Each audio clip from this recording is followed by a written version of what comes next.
Beri kekuatan dan kuasa di dalam Ya, hidup Tuhan. kami, supaya kami boleh menjadi alat-Mu untuk melakukan kehendak-Mu. Berbicaralah Ya. hamba-Mu ini, biarlah Amin.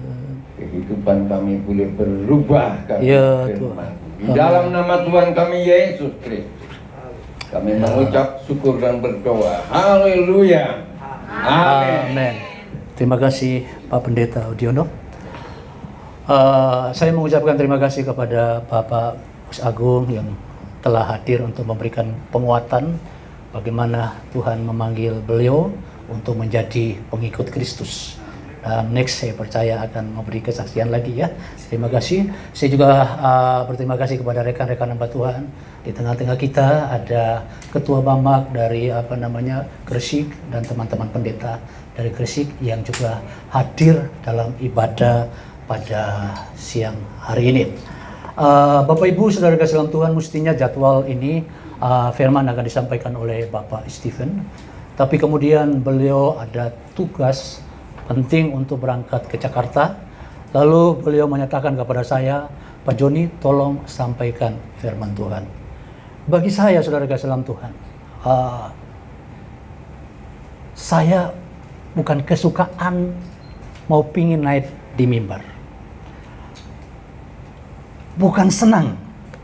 Malah naik di mimbar ini ada sebuah ketakutan. Ada sebuah hal yang saya harus pertanggungjawabkan setiap apa yang saya sampaikan di hadapan Tuhan. Karena mimbar ini, mimbar yang kudus. Tak kala saya menyampaikan sesuatu yang keluar dari kebenaran, maka kebenaran itu akan menghakimi saya.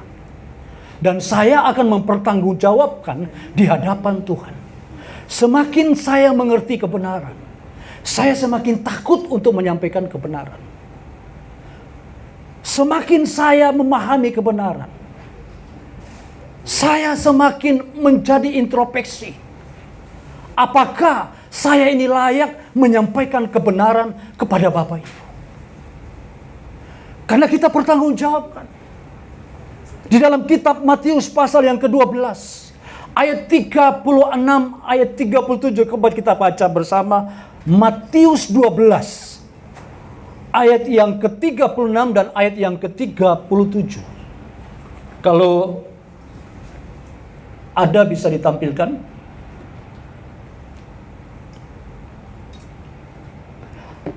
Sama-sama kita baca. Tetapi aku berkata kepadamu, setiap kata sia-sia yang diucapkan orang harus dipertanggungjawabkan pada hari penghakiman. Ayat yang ke-37. Tetapi ya, 37. Karena ucapanmu akan dibenarkan dan menurut ucapanmu engkau akan dihukum. Semua kata-kata yang saya sampaikan saat ini, saya akan pertanggungjawabkan di hadapan Tuhan. Hambanya Pak Stephen berkata, tak kala kita naik di mimbar atau tak kala kita pelayanan, dimanapun dan kemanapun kita bawa nama Yesus. Dan nama Yesus ini bisa dipakai apa saja. Kita bisa nipu pakai nama Yesus. Kita bersumpah palsu pakai nama Yesus. Apa saja nama Yesus kita bisa pakai.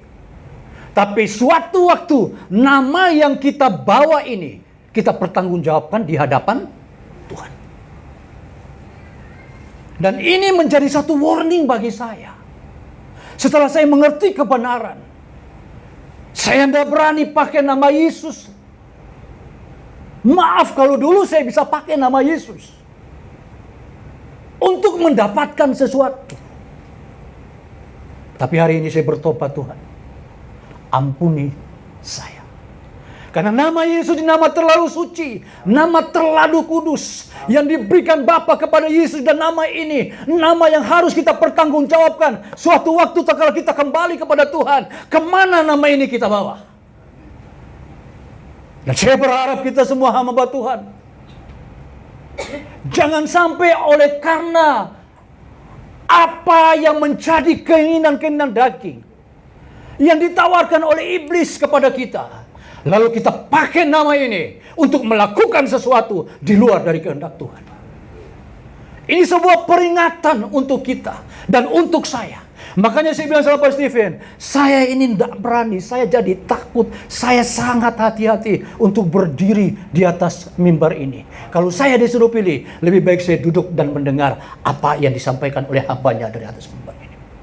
Tetapi suka, tidak suka, saya disuruh untuk berdiri di tempat ini. Dan saya katakan kepada Roh Kudus, biar apa yang saya sampaikan seturut dengan kemauan dan kehendak daripada Roh Kudus.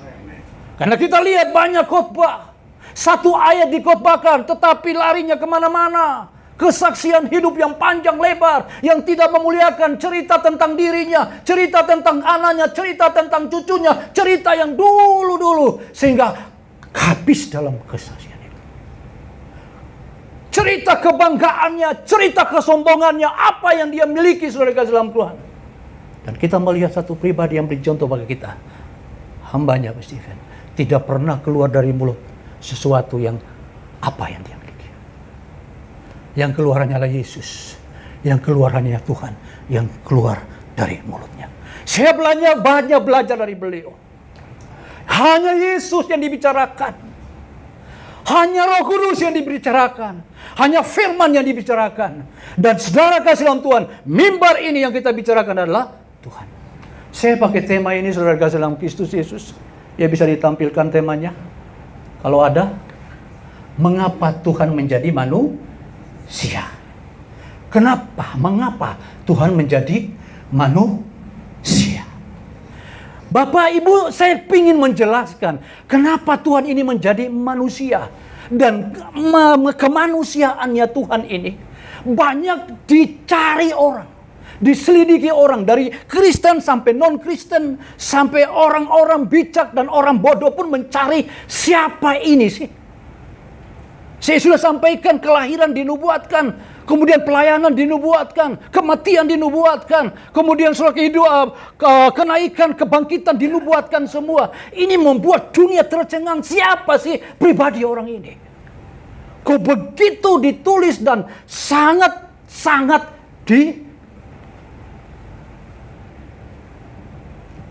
dipahami oleh orang banyak untuk mengetahui siapa dia. Ada yang membenci, ada yang menerima, ada yang tidak suka, ada suka. Semua ini terjadi dalam kehidupan pribadi Yesus. Maka saya ingin mau bicara mengapa dia menjadi Tuhan. Saudara, kita melihat sebelum kita diciptakan, semua planet-planet ini diciptakan. Yang ada hanyalah Tuhan dan siapa? Malaikat. Hanya Tuhan dan malaikat. Kita belum ada. Planet-planet semua belum ada. Maka saudara, di sorga Tuhan dengan malaikat. Malaikat diciptakan dengan hak bebas. Pada waktu Tuhan ada di sorga, malaikat melayani Tuhan. Ada satu malaikat, tidak disebut namanya. Saya waktu itu berpikir seperti yang diajarkan orang, namanya Lucifer. Tapi ternyata nama Lucifer ini bukan nama beliau, nama malaikat. Karena Lucifer ini ditulis di New King James. Di dalam kitab Yesaya, pasal yang ke-14, ayat yang ke-12. Siapakah dia? Coba kita baca. Mari sama-sama.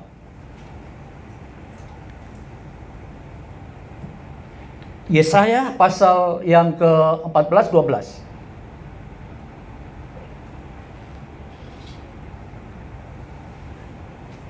Sama-sama. Wah, engkau sudah jatuh dari langit, hai bintang timur, putra fajar. Engkau sudah dipecahkan dan jatuh ke bumi, hai yang mengalahkan bangsa-bangsa. Dari kalimat ini kita melihat bahwa kalau Yesus bukan mengalahkan bangsa-bangsa, tapi menyelamatkan bangsa-bangsa. Ini malaikat yang kita tidak tahu namanya. Apakah dia memang disematkan menjadi bintang timur, tetapi bintang timur ini bukan Yesus, tapi Lucifer. Lucifer ini diambil dari kata Latin. Kemudian disematkan kepada malaikat yang jatuh. Jadi pada waktu malaikat ini jatuh, dia namanya Lucifer. Yang tadinya dia jadi terang, yang tadinya dia adalah pembawa kebenaran, lalu dia jatuh, itu namanya Lucifer. Dan ini juga bisa disematkan kepada Anda saya, tak kala kita ini menjadi terang, tiba-tiba jadi gelap. Tadinya kita membawa kebenaran, tetapi setelah itu tidak membawa kebenaran. Yang tadinya jadi pendeta, tapi jadi penjahat. Jadi tadi anak Tuhan, jadi anak setan. Maka kita disematkan namanya Lucifer. Nah, Lucifer ini ya yang kita bicarakan adalah nama yang disematkan menurut kata Latin. Dan kita tahu setelah dia jatuh ada sebuah amarah yang terus berkepanjangan. Amarah dia terhadap sorga, amarah dia terhadap Tuhan. Tapi dia tidak bisa apa-apa. Waktu dia jatuh, itu bukan di bumi pertama kali jatuh. Dia jatuh di kegelapan. Dia jatuh di angkasa raya. Makanya kalau saudara baca pasal yang ke-1 Kejadian dan ciptaan pertama, ciptaan kedua, Tuhan tidak pernah berkata baik. Tapi selain yang lain dikatakan baik. Tuhan melihat itu baik. Bahkan penciptaan manusia pada hari ke-6 sangat amat baik. Karena ini berbicara tentang angkasa raya bumi. Pada waktu Tuhan menciptakan langit dan bumi, masih kosong, gelap gulita, menutupi samudera raya. Karena apa? Dia gambaran dari kegelapan. Raja kegelapan. Kemudian dia raja penguasa udara. Sesuai dengan Efesus pasal 6. Dia penghulu, dia penguasa udara. Dan saudara kasih dalam Kristus Yesus, pada waktu Tuhan menciptakan manusia, pernahkah Anda berpikir, Tuhan ini ciptakan manusia, Tuhan kasih buah, namanya pengetahuan baik dan pengetahuan jahat. Kok di dalam Firdaus ada pengetahuan baik dan pengetahuan jahat? Pertama, Tuhan memberikan kepada manusia satu sifat, dia bebas memilih, ada jahat, ada baik. Yang kedua, ini menggambarkan tentang Taurat. Nantinya, setelah manusia jatuh, munculnya namanya Taurat.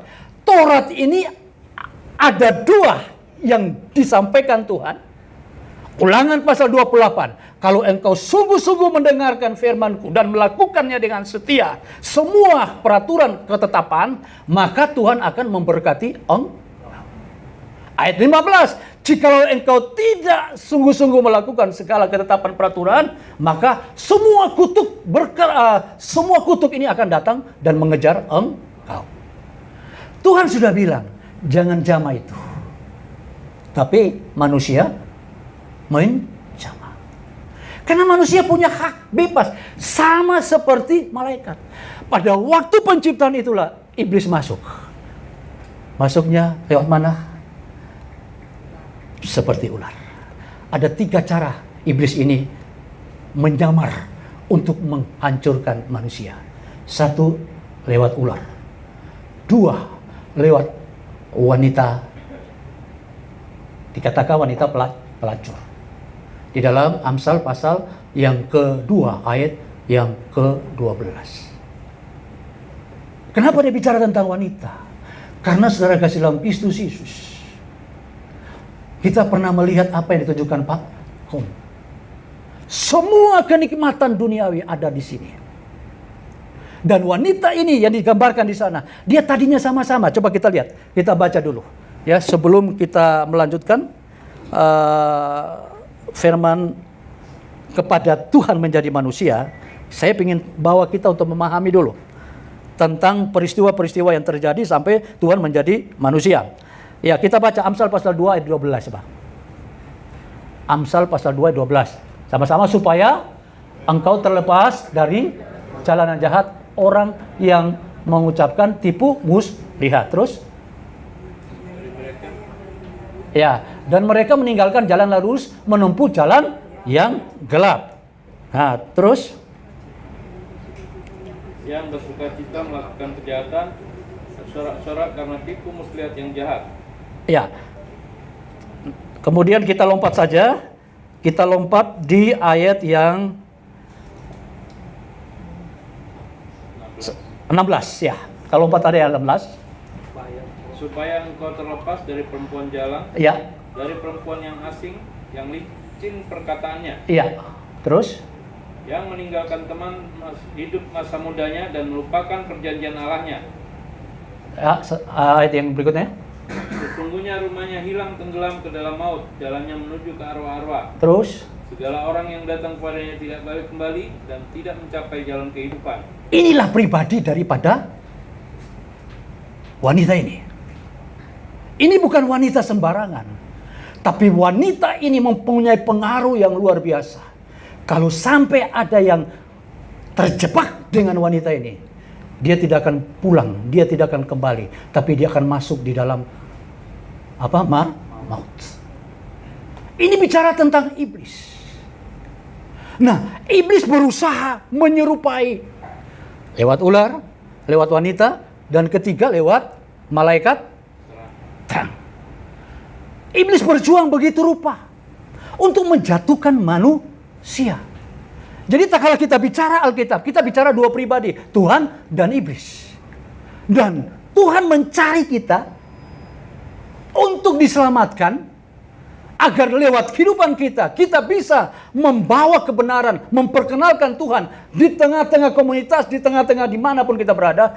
Iblis datang untuk membawa kita keluar dari kebenaran, jauh dari Tuhan. Iblis bawa kita untuk masuk dalam neraka, tapi Tuhan bawa kita masuk surga. Maka Tuhan ini bicara kepada manusia dan memberikan hukum Taurat, suatu hukum yang sangat sempurna. Manusia diberi hukum yang sangat sempurna setelah mereka jatuh. Tujuannya Tuhan supaya mereka kembali kepada Tuhan. Tapi hukum yang sempurna itu tidak bisa satu manusia melakukannya. Mereka jatuh, melanggar Taurat. Iblis masuk di dalam firman Taurat juga. Dilarang membunuh, dia membunuh. Dilarang menyembah Allah lain, dia menyembah Allah lain. Ini ada sebuah pertarungan antara Tuhan dengan iblis. Iblis mau supaya manusia jangan menyembah Tuhan, jangan mengikuti kebenaran, jangan mengikuti perintah Tuhan. Iblis ingin bawa mereka, dan saudara kasih dalam Tuhan, iblis pakai orang-orang di sekitarnya. Entah itu dia nabi Tuhan, entah itu dia anak Tuhan, dipakai oleh iblis untuk membawa mereka jatuh dari Tuhan. Karena dia adalah Lucifer. Satu nama mereka yang sudah benar jatuh dalam kegelapan, jatuh dari kebenaran. Suatu nama yang disematkan pada Lucifer ini mau ditaruh kepada banyak orang. Saudara, Tuhan ini berusaha tapi tidak bisa untuk menyelamatkan manusia yang tidak bisa, jatuh terus. Dibunuh ribuan orang, setiap mereka salah dibunuh, tapi tidak membuat bangsa Israel ini takut. Sampai akhirnya Tuhan harus mengambil satu keputusan. Karena dia Allah. Yang tadinya dia di sana hanya kasih firman. Allah memberi firman kepada nabi-nabi untuk disampaikan semua firman. Allah mengutus firmannya, ditaruh kepada nabi-nabi untuk sampaikan firman. Mereka tidak bisa melihat Allah, hanya mereka mendengar firman yang disampaikan Tuhan kepada para nabi-nabi. Tetapi saudara kasih dalam Kristus, semuanya tidak mampu dilakukan oleh manusia. Manusia jatuh dan jatuh. Maka Tuhan ini sudah menyediakan pohon kehidupan pada manusia yang waktu jatuh diusir dari Taman Eden. Ditaruh dua kerubium, malaikat berjaga-jaga di timur dengan pernyataan Tuhan supaya mereka jangan masuk lagi dan menjamah pohon kehidupan. Siapakah pohon kehidupan ini? Ini nubuatannya nanti kepada Yesus. Ini yang harus kita cari. Kemudian nubuatan tentang Kejadian pasal yang ketiga 15. Keturunanmu akan meremukkan kepala ular, tetapi ular akan mematuk tumit. Siapa yang bisa meremukkan kepala daripada ular itu? Saudara, tidak ada manusia yang mampu bisa meremukkan kepala itu. Tetapi nantinya, seseorang keturunan yang akan datang. Ini yang kita cari. Siapa pohon kehidupan yang di Taman Eden? Siapa keturunan yang akan meremukkan kepala daripada iblis? Kita cari ini. Jadi perjanjian lama, sesuai dengan Lukas pasal yang ke-24, 17, 44 dan 45.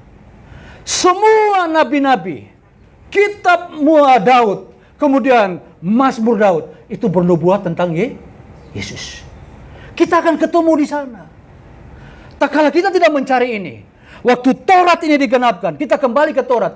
Iblis ini sudah pakai Taurat untuk membuat manusia ini mencari apa? Karena Taurat ini banyak janjinya. Kalau Yesus datang untuk sama seperti Taurat, dia tidak perlu disalib. Pasti para nabi-nabi, para imam-imam, para ahli Farisi, para bangsa Israel akan welcome dan terima dengan lapang dada, dengan tangan yang besar. Ini raja kami, raja yang bisa buat mujizat, raja yang bisa memperkaya kami, raja yang akan memberkati kami. Tetapi Yesus tahu, Taurat yang diberikan ada janji kutuk dan berkat. Bukan membuat manusia makin baik, tapi manusia makin hancur. Tak kala kita kembali ke Taurat, kita bisa akan jauh penjelasan kita. Kalau kita tidak mencari Tuhan, maka kita akan berputar kepada janji-janji berkat. Kita kejar janji-janji berkat. Kalau semua itu kita cari, dunia bisa memberi banyak orang dunia kaya daripada orang Kristen. Tapi kita umum-umum cari janjinya. Bagaimana kita menjadi kepala, bagaimana kita diberkati melimpah. Dan khotbah-khotbah ini sering kita dengar terus-menerus di gereja. Kekristenan seperti ini tidak membuat kekristenan yang kuat. Sedangkan kalau kita lihat, kekristenan yang dibangun oleh Yesus lewat murid-muridnya dan orang-orang yang mengikutinya adalah kekristenan yang kuat. Kekristenan yang tidak pernah lemah. Percaya walaupun nyawa menjadi taruhan, dia tetap percaya kepada Yesus Kristus. Kita belajar dari sini. Makanya saudara, kita bercerita bersama dengan Pak Kom. Kristenan yang ada di Amerika itu terjun payung, hancur. Para pendeta makin diberkati limpah ruah, punya jet pribadi, pengen buat lapangan pesawat di dalam rumahnya. Saudara, apakah itu yang dicari? Tapi itulah yang disukai, karena memang itu semak duri. Karena semak duri adalah berita kekhawatiran, berita kenikmatan hidup, berita kekayaan. Itu semak duri. Dan itu ditawarkan Yesus, ditawarkan iblis kepada Yesus. Kalau kamu sembah aku, semua kenikmatan, semua dunia, ini aku berikan kepadamu. Hati-hati kita sebagai hamba Tuhan. Saya, saudara kasih dalam Kristus Yesus, belajar untuk tidak menyentuh itu. Saya mau menyentuh kerajaan sorga dan kebenaran. Karena kerajaan sorga dan kebenaran kalau kita cari, pasti kita juga mendapatkan itu. Tapi motivasi bukan mencari yang bonusnya, mencari yang akan kita dapat. Tetapi yang kita cari adalah kebenaran dan kerajaan sorga. Ini yang diberitakan oleh Tuhan Yesus Kristus. Bapak Ibu saudara kasih dalam Kristus Yesus, kita kembali melihat bagaimana Yesus menyampaikan Taurat begitu rupa, ada janji, mereka diberkati. Dan janji itu terus terjadi. Sampai hari ini, kalau Tuhan sudah mengucapkan, dia tidak pernah untuk narik. Tapi soal keselamatan bagi Israel, tidak mungkin.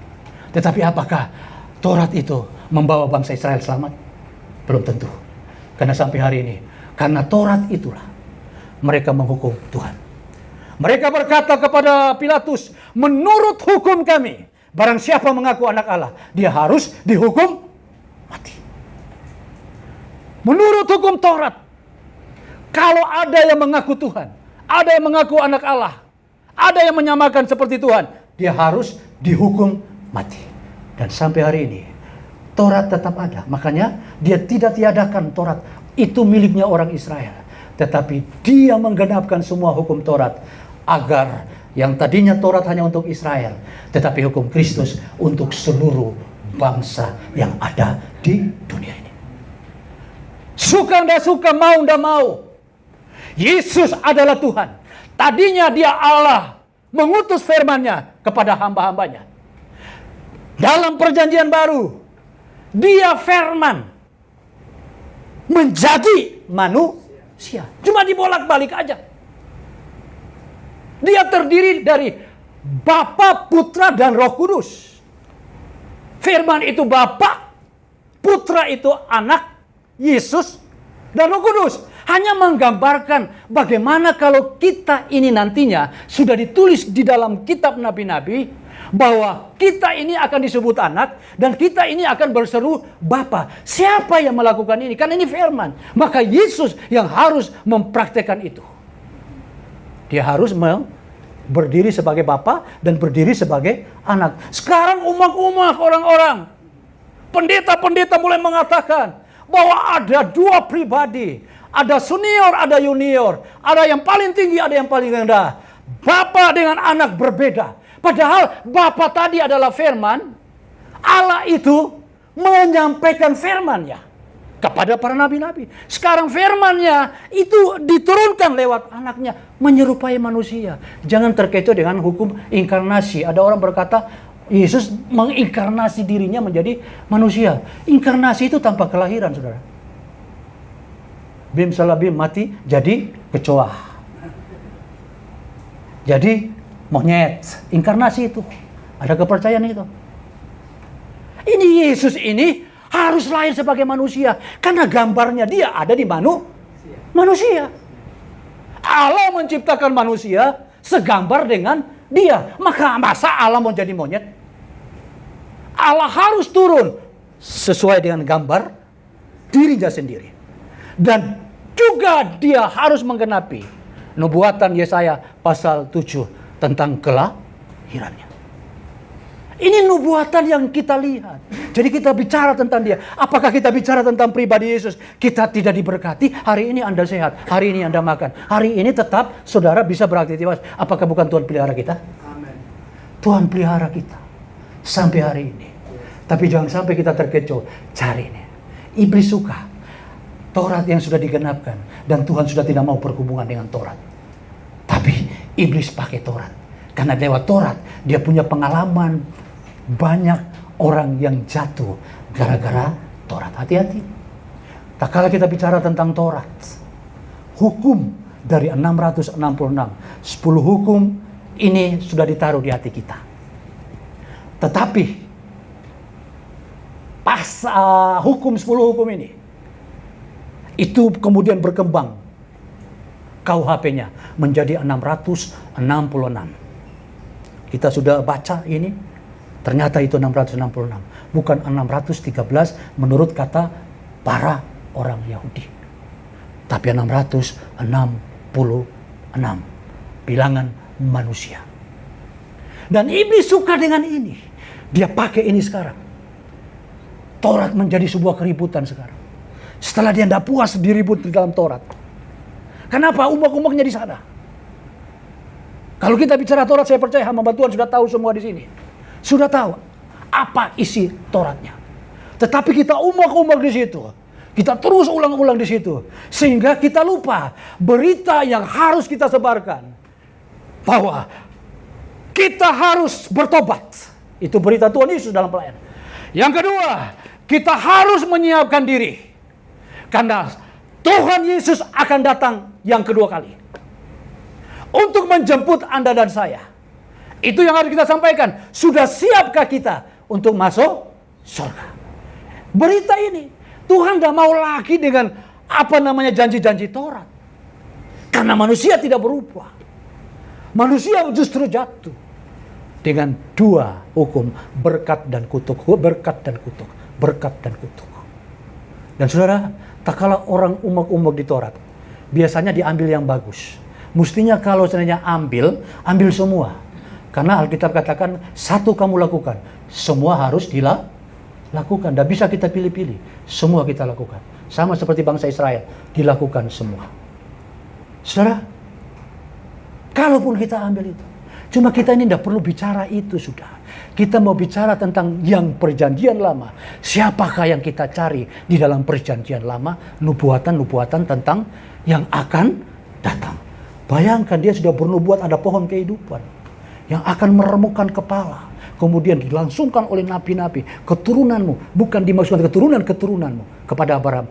Yang dimaksudkan adalah keturunan, satu keturunan, bukan keturunan-keturunan yang akan menjadi jurus selamat. Siapa dia? Yesus. Kita sekarang ini mendengar Yesus disamakan dengan Lucifer, malaikat yang jatuh. Yesus disamakan, saudara kasih dalam Tuhan, sebagai antikris. Kau tega, saudara? Yesus yang sudah berkorban, mati di atas kayu salib untuk menjadi manusia. Saya beritahu, 400 tahun Tuhan harus berdiam diri, mulai dari Maliaki sampai ke Matius, karena dia tahu kalau dia datang, dia akan mengalami pertentangan, dia akan dibunuh. Tidak semua orang bisa menerima, termasuk bangsa Israel. Dia datang pasti ada pertentangan yang luar biasa. Maka Tuhan harus berdiam diri 400 tahun. Setelah itu muncul Matius. Yesus mulai datang. Waktu datang, saudara kasih dalam Tuhan, apakah enak waktu lahir? Dia harus berpindah tempat.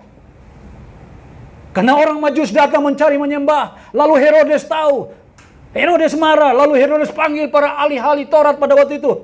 Apakah benar ada raja yang lahir? Coba selidiki kitab-kitab. Lalu mereka selidiki. Ada. Mereka keluarkan Mika. Bahwa Bethlehem itu adalah tempat kelahiran Yesus. Mereka baca, tahu. Tapi sulit mereka terima. Padahal di Alkitab daripada bangsa Israel, para ahli Taurat, orang Farisi tahu, mereka bisa jelaskan kepada Herodes, dia lahirnya di Bethlehem menurut nas nubuatan daripada Nabi Mika. Tapi mereka tidak bisa ketemu. Mereka baca tapi tidak tahu, karena ditutupi dengan apa? Selubung. Selubung ini bicara tentang sesuatu yang dicari, yang lahiriah dalam Taurat. Yang dicari itu bagaimana Tuhan itu pembuat mujizat. Bapak Ibu saudara kasih dalam Tuhan, mujizat kita tidak perlu cari. Kalau Tuhan mau, Tuhan pasti bikin mujizat. Tidak usah paksakan Yesus untuk bikin mujizat. Nanti bisa iblis yang datang untuk buat mujizat bagi kita. Kenapa kita paksa? Tuhan, kalau kamu tidak buat mujizat, aku tidak akan ikut Tuhan. Kalau kamu tidak berkati aku tidak ikut Tuhan. Iblis tahu, wah ini orangnya. Motivasinya datang sama Tuhan untuk cari mujizat. Akulah yang akan datang untuk memberikan kepada mereka, supaya mereka Iblis ini datang, ini sudah menyamar seperti malaikat terang. Tuhan, mana kita dengan iblis? Hah? Iblis loh di sorga. Sebelum bumi ini ada, dia sudah ada. Kau pendeta baru 40 tahun sudah bangga, sudah tahu isi kebenaran. Tuhan itu tidak bisa kita. 40 tahun bandingkan iblis. Saudara, malah iblis sekarang lagi cari bagaimana supaya kebenaran ini bisa disimpangkan, bisa diselewengkan. Dia pakai bukan orang-orang yang tidak belajar. Kebanyakan dipakai untuk orang-orang yang sudah belajar, punya gelar yang tinggi, punya pengikut banyak. Supaya kalau dia bisa pegang kepala, semuanya diambil. Iblis sekarang, saudara kasih dalam Tuhan, dulu dia mungkin patok tumit. Tumit ini bicara tentang perjalanan. Sekarang dia balik. Kalau Tuhan remukkan kepala, saya juga harus meremukkan kepala. Kepala ini siapa? Kepala keluarga, kepala gereja, kepala di dalam membawahi banyak orang. Kalau dia bisa pegang satu, maka pengikut semuanya dia bisa pegang. Kenapa? Kalau dia satu persatu, terlalu lama, dia nyerang kepala juga. Iblis berusaha sekarang. Jadi hati-hati. Tak kala kita di atas mimbar, kita tidak cari pribadi Tuhan, maka iblis akan masuk dan kita jadi bingung dengan pengajaran yang kita berikan. Kita ini hidup terdiri dari roh tubuh. Suara kita ini ya mewakili kita. Kalau Pak Yo bilang, Pak Joni, tolong beli makan. Ya, saya pergi karena suaranya Pak Yo. Apakah Pak Yo suaranya bukan Pak Yo? Ya, suara itu ya Pak Yo. Lalu dia berfirman, jadi manusia, apakah itu bukan Tuhan? Ya, firman itu adalah Tuhan, Tuhan itu adalah firman sendiri. Kita ini muter aja. Karena kita nggak ketemu, Tuhan ini lagi membenahi hubungan kita dengan Tuhan. Hukum dulu adalah hamba dengan Tuhan. Nggak bisa semua orang datang kepada Tuhan. Israel sendiri pun adalah ciptaan atau bangsa pilihan. Nggak bisa sembarang. Dia harus mewakili para imam. Imam yang bisa ketemu Tuhan. Hubungannya antara raja dengan hamba. Tuan dengan hamba jauh. Raja punya hukum-hukum. Dan kalau hamba ini tidak kuat, tidak bisa ngikuti. Dan ternyata bisa tidak kuat. Tuhan ganti dengan sebuah hukum kasih. Bapa dengan anak. Mana yang kita pilih? Bapa dengan anak. Suatu hubungan yang indah. Tetapi dia harus menjadi anak. Dia harus dulu juga menjadi bapa. Maka Bapak Ibu Saudara kasih dalam Kristus Yesus. Setelah Taurat ini tidak bisa dilakukan oleh bangsa Israel. Dan akhirnya Tuhan ini harus. Kalau tidak, semua ini binasa. Israel yang dia cintai akan binasa. Karena itu dia mau datang kepada bangsa Israel. Mestinya pertama-tama itu untuk bangsa Israel. Kita baca di dalam kitab Yohanes, pasal yang ke-1 ayat yang ke-12. Yohanes pasal 1 ayat 12. Yohanes pasal 1 ayat 12. Ya, tetapi semua orang yang menerimanya diberi kuasa supaya menjadi anak-anak Allah. Ayat 11. Mundur. Ia datang kepada milik. Siapa milik kepunyaannya? Pertama adalah Israel. Setelah itu kita. Tetapi orang kepunyaan itu tidak mau. Sampai hari ini Israel tidak pernah menerima Yesus. Dia tetap seorang rabi. Tidak diakui sebagai Tuhan. Dia datang kepada umat pilihannya, tapi umat pilihannya tidak mau. Ayat 11 akhirnya ini terjadi kepada kita. Ayat 12 ya. Ayat 12 kita baca ayat 12. Tetapi siapa saja, entah orang Israel, entah orang Yunani, entah orang-orang di luar Yunani, Israel, dan kita-kita ini, kepada barang siapa menerima dirinya, kita diberi kuasa menjadi anak-anak. Akhirnya kasih karunia ini diberikan kepada Anda dan saya, karena ini ditolak oleh bangsa Israel. Dia datang berwujud manusia, supaya umatnya yang diciptakannya tidak binasa. Dia tinggalkan sorga, dia datang ke bumi. Mungkin orang bertanya, Tuhan kok jadi manusia, mati kok cek soroe. Ya. Kalau dia Tuhan kan matinya ada kayak gitu. Dia sementara menggenapkan hukum kasih. Sampai di atas salib pun dia berkata begini, ampunilah mereka, karena mereka tidak tahu apa yang mereka berbuat. Hukum kasih. Itu juga pun dilakukan oleh Stefanus tak kala dia dilaracam dengan batu. Dia berkata, ampunilah mereka, sebab mereka tidak tahu apa yang mereka berbuat. Hukum kasih yang Tuhan berikan, yaitu pengampunan. Kita dapat ini pengampunan. Lewat apa? Lewat kelahiran, kehidupan, kematian, dan kenaikan ke surga. Dia harus jadi manusia. Dia lemah sebagai manusia, karena sudah dinubuatkan. Yesaya 53 kan dinubuatkan. Rupanya sudah tidak seperti manusia lagi. Dihina dan dihindari orang. Seluruh tubuhnya rusak. Kan nubuatan. Kita bisa bayangkan itu. Ribuan tahun nubuatan itu terjadi. Waktu Tuhan masih ada ditata menjadi Allah. Hanya firman saja disampaikan kepada Nabi Yesaya.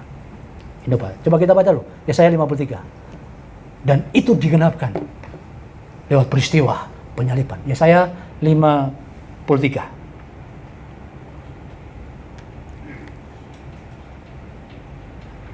Ya, siapakah yang percaya? Ini betul-betul Yesaya menyampaikan ini sulit dipercaya.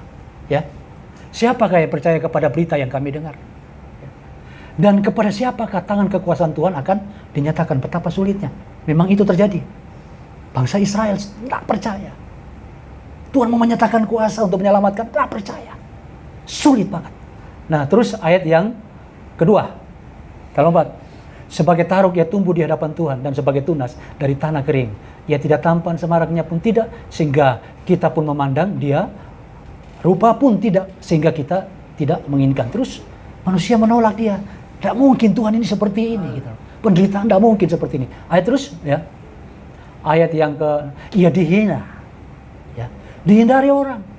Seorang yang penuh dengan kesengsaraan. Dan yang biasa menderita kesakitan. Ia sangat dihina. Sehingga orang menutup mukanya terhadap dia. Dan bagi kita pun dia tidak termasuk hidup. Ini yang terjadi. Sering kita melihat Jalan Via Dolorosa lewat film-film yang diputar. Itu tidak seberapa.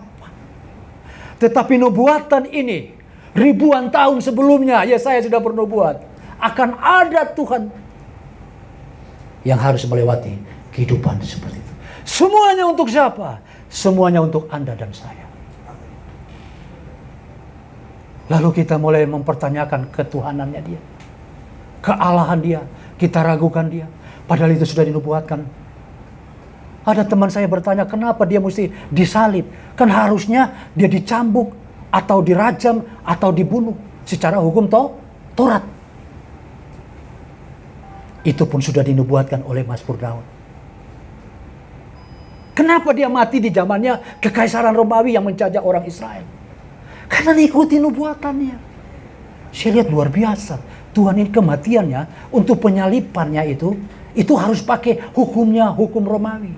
Sudah ditulis di dalam kitab Mazmur. Terkutuklah orang yang tergantung di atas kayu salib. Mestinya kalau hukum daripada orang Israel, Taurat, ya dia harus dibunuh, penggal kepala. Sama seperti Yohanes, dirajam batu. Kemudian saudara kasih dalam Kristus Yesus. Apalagi mata, gigi ganti gigi. Ini hukumnya. Tapi luar biasa Tuhan kita. Ayat-ayat dalam perjanjian lama yang ditulis oleh nabi-nabi itu sudah menubuatkan tentang dia. Kelahiran, kehidupan, dan kematian. Masa kita mesti ragu lagi? Sudah dinubuatkan Yesaya. Dia dihina, dihindari orang, itu terjadi. Disalibkan dan dia berteriak, Elai, Elai, lama saat Bapa, mengapa engkau meninggalkan aku? Itu pun sudah dinubuatkan. Mestinya orang Israel baca ini, dia tahu ini loh nubuatan yang mereka lihat secara mata liar dalam pribadi Yesus, tapi itu terselubung. Akhirnya kasih karunia itu diberikan kepada kita. Masa kita ragu lagi tentang siapa Tuhan kita? Sekarang iblis tahu Israel tidak mau beralih dari Taurat itu. Makanya Tuhan bilang hukum itu tidak ditiadakan. Itu bagi orang Israel. Tapi bagi kita baca di dalam kitab Efesus pasal yang ke-2 ayat 15 dan seterusnya. Kita baca Efesus pasal 2. Efesus pasal 2 ayat yang ke-15, ya. Sebab sama-sama dengan matinya sebagai manusia ia telah membatalkan hukum Taurat dengan segala perintah. Jelas tuh ini. Dan ketentuan untuk menciptakan keduanya menjadi satu manusia baru dalam dirinya, dan dengan itu ia mengadakan. Terus ayat 16, dan untuk memperdamaikan keduanya di dalam satu tubuh dengan Allah oleh salib, dengan menyelapkan perseteruan pada salib itu. Terus ia memberikan damai sejahtera kepada kamu yang jauh dan damai sejahtera kepada mereka yang dekat. Ini jelas. Dengan matinya dia sudah mengenapkan dan memperdamaikan kita dengan Tuhan. Yang tadinya ini kita seterunya Tuhan. Karena kita ini berbuat dosa. Iblis ini buat orang berdosa supaya menjadi seterunya Tuhan, menjadi musuhnya Tuhan. Biar manusia ini dibunuh. Tujuan iblisnya seperti itu, saudara. Masa kita mau ngikut apa yang maunya iblis? Apa kita juga mau meragukan ketuhanan itu? Saudara, dia mati untuk menggenapkan semua itu lewat salib dan darah. Harus ada korban yang disembelih dalam perjanjian lama untuk penghapusan dosa. Anak domba yang tidak bercacat disediakan bagi orang yang berdosa, harus disembelih oleh imam untuk pengampunan dosa. Dan nubuatan itu pun disediakan untuk Yesus. Saudara tahu, kematian Yesus itu adalah menuju kepada hari Jumat Agung, yang esoknya adalah hari Paskah bagi orang Israel. Kok bisa tepat? Paskahnya orang Israel pada waktu itu, sahabat mereka akan ada hari Paskah. Kenapa? Karena nubuatan sudah beri, sampaikan oleh Nabi. Dia menjadi anak domba yang kudus, yang akan ditumpahkan darahnya, menyucikan semua dosa-dosa kita. Maka Bapak Ibu Saudara kasih dalam Kristus Yesus, kita tetap pertahankan Tuhan di dalam Yesus Kristus. Paulus berkata di dalam Efesus, kita tetap pasal yang ke-1:17. Jelas. Efesus 1 ayat 17 bisa ditampilkan? Efesus 1 ayat 17. Efesus 1 ayat 17. Dan meminta kepada Allah Tuhan kita Yesus Kristus, yaitu Bapa yang mulia, supaya memberikan kepadamu roh hikmat dan wahyu untuk mengenal Dia dengan benar. Kenapa untuk mengenal Dia dengan benar? Banyak orang yang mengenal Dia dengan salah. Sudah jelas Dia Bapa Tuhan kita Yesus Kristus, yaitu Bapa yang mulia. Sudah terkandung semua dalam diri Dia. Dia Bapa yang mulia, Dia Tuhan, Dia Yesus Kristus. Tapi kalau kita tidak memahami Dia dengan benar, Dia bulatisasi, mutar ke PDW dengan pengetahuan-pengetahuan. Bahkan ada yang bertanya, kenapa mesti ditulis dalam bahasa Yunani? Yunani tidak asli. Jangan kita terjebak bagi hamba Tuhan yang ada di tempat ini. Kita harus tahu sejarahnya, kenapa Alkitab ditulis dalam bahasa Yunani. Sekarang ini banyak rekan-rekan kita yang terjebak lalu berkata, itu Yunani tidak sah. Yang sah itu adalah bahasa asli adalah Ibrani. Bagaimana mau ditulis dalam bahasa Ibrani? Orang Ibrani aja musuh. Bayangkan pada waktu itu, semua murid-muridnya dibunuh. Pengikut-pengikut Kristus dibantai. Lalu ada yang berani tulis dalam bahasa Ibrani. Diobong, dibunuh. Maka Zakaria sudah menyebutkan, Yunani akan menjadi seperti panah. Ditulis. Kenapa? Yunani ini menggambarkan tentang dunia, orang yang di luar daripada Israel. Keselamatan akan datang yang diterima oleh orang-orang di luar Israel. Ya ini kita-kita ini. Lalu orang sekarang kembali ke Ibrani, pakai kata Yahweh, Bapa Yahweh. Bapa Yahweh, saudara. Tak kalah orang menyebut Bapa Yahweh, kita ini bertemu dengan orang-orang yang melayani dengan kalimat Bapa Yahweh.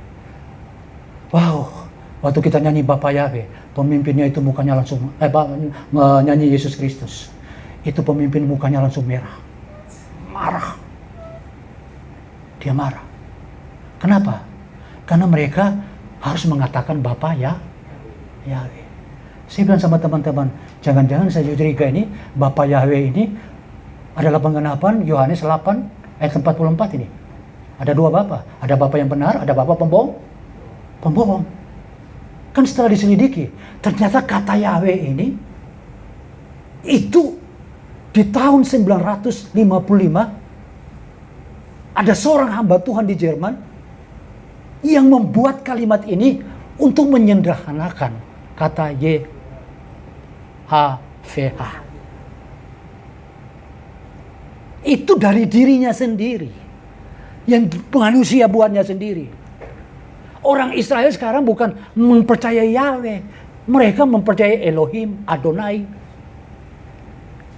Tapi kita ini belajar Yahweh.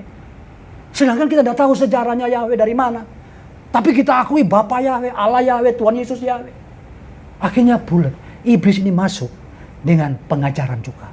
Tapi yang diselewengkan.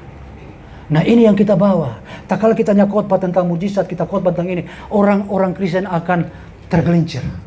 Dia tidak tahu. Dan tak kala kita mengatakan Yahweh, Bapa Yahweh, dia percaya Bapa Yahweh memberkati. Dan orang mulai menceritakan, kita ketemu ya Pak Yo ini punya Bapa Yahweh ini.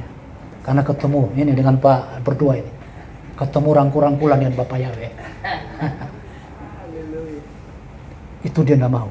Dia mengaku Yesus itu antikris. Yesus itu hanya sembah seperti Baal. Yesus itu apa namanya? Lucifer. Setega itu, saudara. Yesus disematkan seperti itu. Muncul dengan pengajaran-pengajaran yang sering kita dengar. Oh, pengkhotbah besar. Seperti itu juga. Maka Bapak Ibu Saudara kasih dalam Kristus Yesus. Kita hati-hati dengan pengajaran. Di mimbar ini kita mengajar satu pengajaran yang benar. Kita cari tentang Yesus Kristus. Ya. Kita belajar tentang Yesus Kristus supaya kita mengerti yang kita cari adalah Yesus. Perjanjian lama kita cari Yesus. Perjanjian baru meneguhkan tentang Yesus adalah Tuhan. Setelah kita ketemu Tuhan, kita harus tahu bahwa Yesus menjanjikan surga, keselamatan untuk kita. Ya, ini suaranya yang besar, ini tandanya sudah bilang khotbahnya berhenti nih, Pak.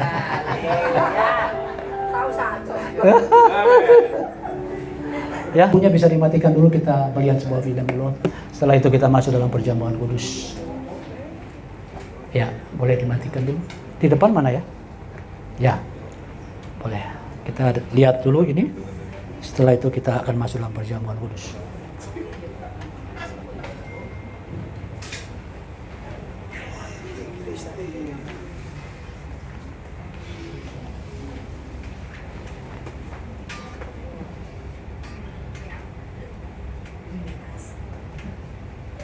Ya, bisa record ini, buka.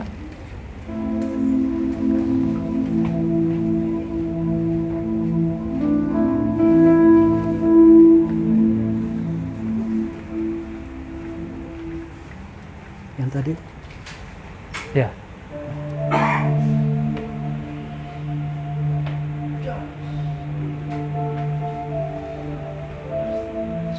Lagunya ada suaranya.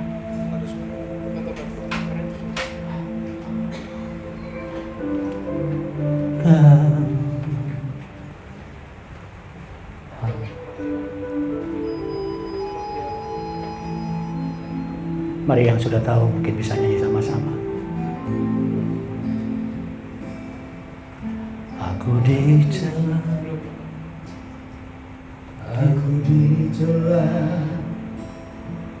dihina dan telanjang, disamakan seperti binatang. Ini nubuatan Yesaya 53 tadi. Dijauh dan disalib, dan Mazmur 22. Di tangan terpaku, disandingkan seperti penjahat, seperti air darahku tercurah, aku tersekat dalam mulutku.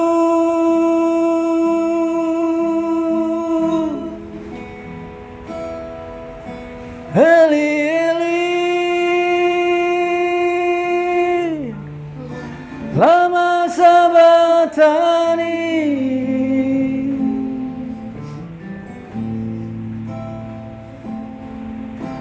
Ku berseru, namun engkau jauh.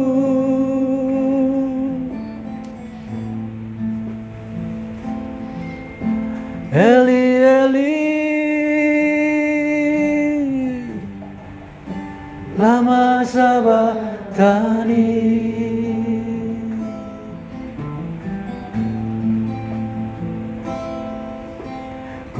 berseru, namun Engkau diam.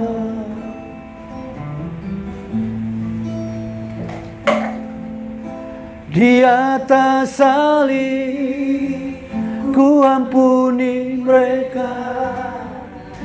Di atas salib ku genapkan semua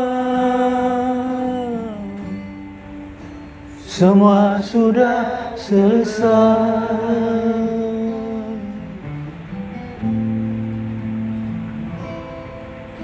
Aku dicela, dihina dan telanjang, disamakan seperti binatang, dicambuk dan disalib, kaki tangan terpaku, disandingkan seperti menjadi. Seperti air darahku tercurah, lidahku tersekat dalam mulutku.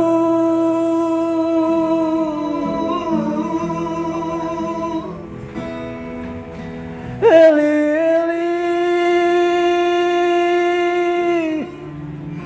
lama sabachthani.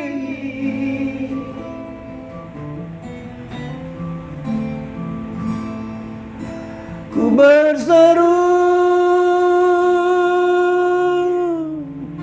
namun Engkau jauh.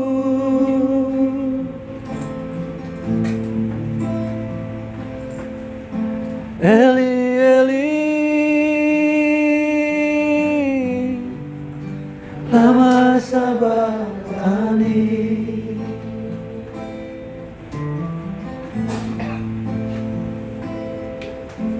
Ku berseru, namun Engkau diam.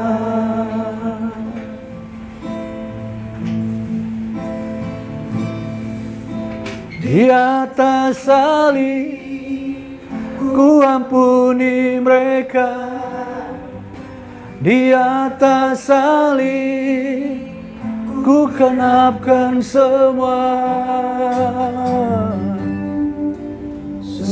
sudah selesai. Oh, di atas salib ku ampuni mereka. Di atas salib ku genapkan semua sudah selesai. Puji Tuhan.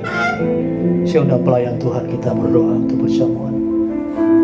Bapa dalam surga, alhamdulillah ada berita bahagia atas izin Allah di pondok ini. di depan kami ada tubuh dan darah. Kami mau sidangan dengan Tuhan. Setiap kali makan dan minum Tuhan, kami memperingati kematian untuk penebusan dosa kami. Dalam nama Bapa, Putra, Roh Kudus.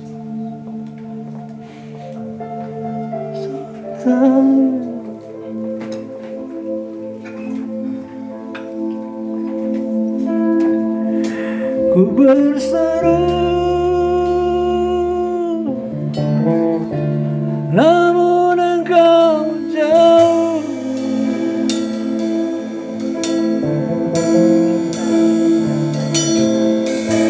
Ku menyelip lama sabachthani.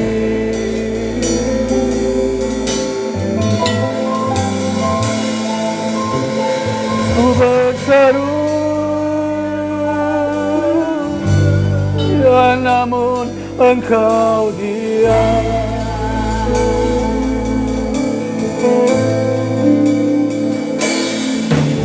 Di atas salib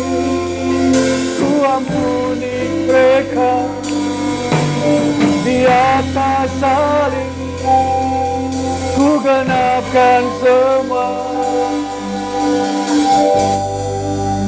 semua sudah selesai.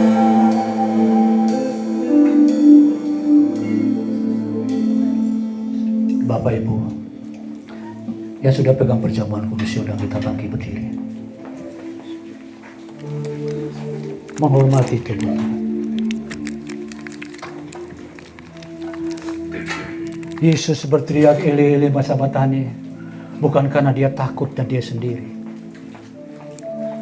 Banyak orang menggambarkan bahwa Yesus takut, Yesus ditinggalkan. Tapi Yesus sementara menggenapkan nubuatan dari kitab Mazmur Daud. Terakhir, supaya orang Israel membaca, ada satu pribadi yang berseru, Eli Eli, ya Bapa, Bapa, mengapa engkau tinggalkan aku? Mestinya orang Israel pada satu waktu itu, seluruh kota mendengar pernyataan itu. Mereka harus ingat, itu tersampaikan dalam kitab Mazmur. Tapi tertutup untuk kita. Dia lakukan itu semua untuk kita. Mari kita angkat tubuh Tuhan di tangan kita. Sambil kita merenungkan pengorbanan Tuhan Yesus yang sudah menggenapkan semua ini, sehingga kita mendapat janji kerajaan surga. Pada malam perjamuan itu, Yesus mengambil roti, memecah-mecahkannya, dan memberikan kepada murid-muridnya, sambil berkata, ambillah, inilah tubuhku yang dipersembahkan bagi kamu. Perbuatlah ini setiap kali kamu memakannya, menjadi peringatan akan aku. Kematian Tuhan tidak bisa terlupakan. Setiap kita perjamuan kudus, kita memberitakan kematian Tuhan, mengingat kematian Tuhan. Kita angkat ke atas dan kita makan tubuh Tuhan ini dengan iman di dalam nama Tuhan Yesus Kristus. Makanlah tubuh Tuhan ini.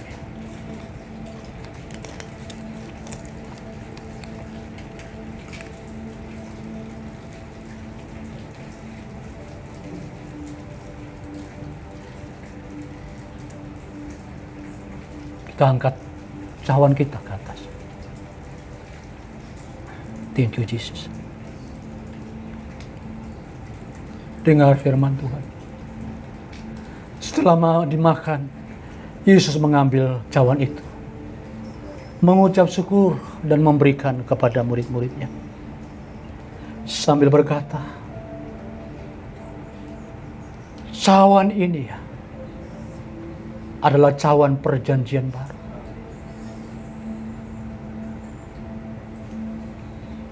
Cawan inilah darahku yang ditumpahkan bagi kamu.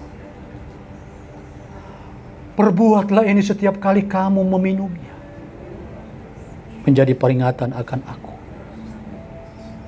Karya keselamatan dilakukan Tuhan lewat darah dan tubuh.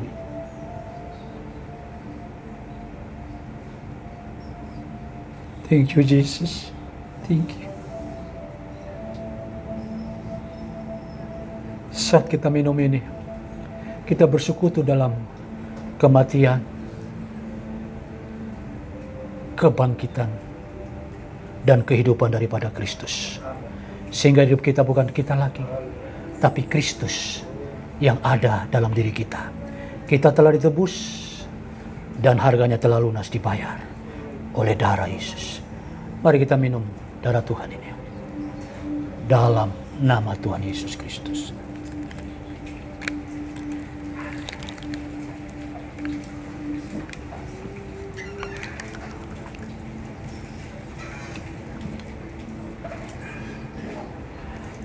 Thank you Jesus.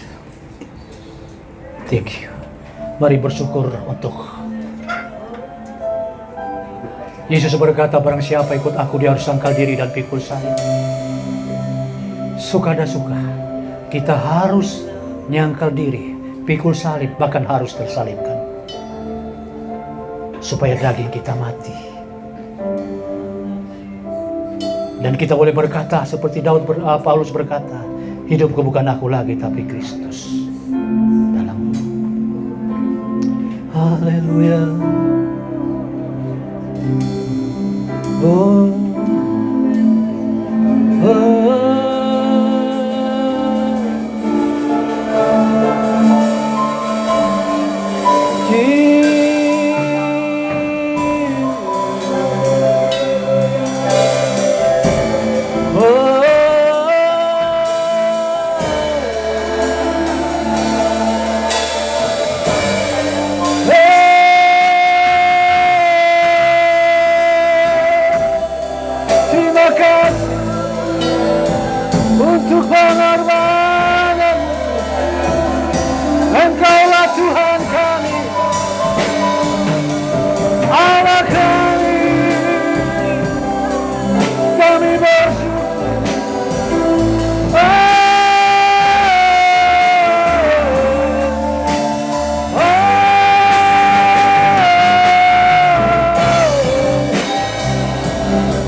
Terima kasih.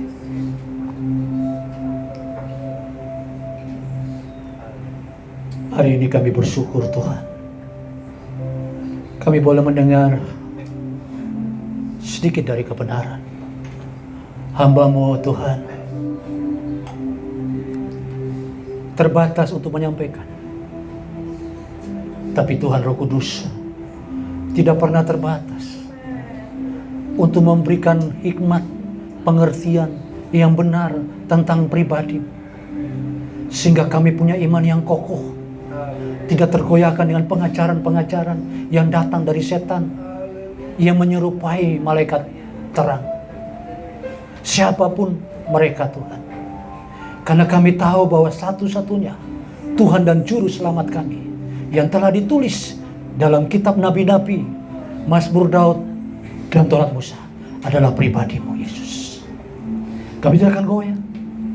Hari ini kami bertobat, kami minta ampun dan pimpin kami, sehingga setiap hari kami tinggal dalam pertobatan.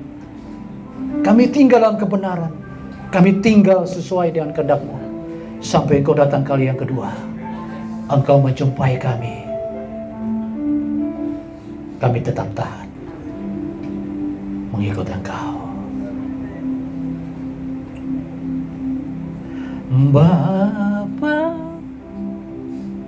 terima kasih.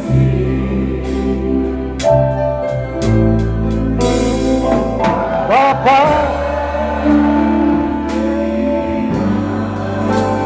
kasih. Bapa, di dalam surga,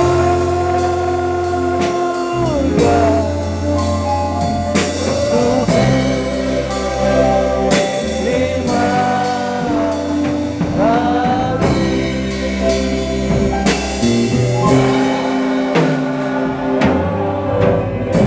Mari angkat tangan. Angkat tangan dan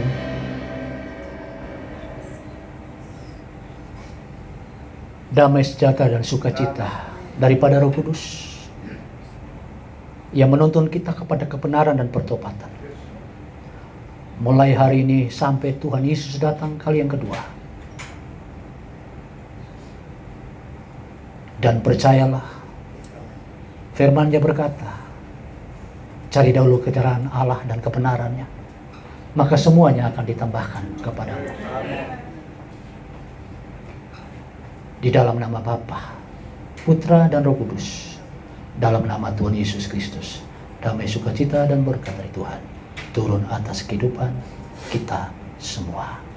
Setiap kita yang percaya yang mengasihi Tuhan, yang melakukan firman Tuhan, katakan sama-sama dengan saya. Amin. Terima kasih.